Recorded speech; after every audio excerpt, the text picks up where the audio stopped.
Врачи Центра лучевой диагностики по достоинству оценили новый маммографический комплекс МТЛ «Мамма-5МТ» – первый российский цифровой маммограф с функцией томосинтеза и биопсии. Благодаря его высокой точности, удобству при работе в различных проекциях, достигается улучшение дифференциальной диагностики заболеваний молочной железы и достигается снижение количества необоснованных направлений на инвазивные исследования, а также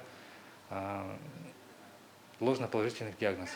Новый аппарат имеет функцию томосинтеза и биопсии, то есть он делает снимки со всех сторон и с высокой точностью определяет местоположение и размер образования.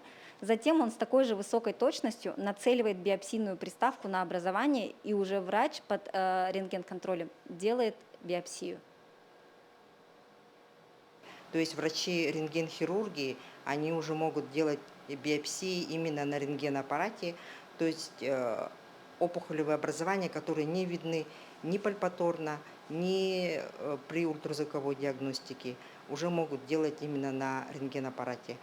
Если старые аналоги позволяли рассмотреть образование только с 2 разрезов, то новый аппарат делает 30 снимков в разрезе через каждый сантиметр. Это позволяет докторам просмотреть образование со всех углов и в мельчайших подробностях. Благодаря появлению этого нового аппарата с новыми функциями мы можем выявлять уже раки молочной железы именно на 1-й и 2-й стадии, то есть на ранних стадиях.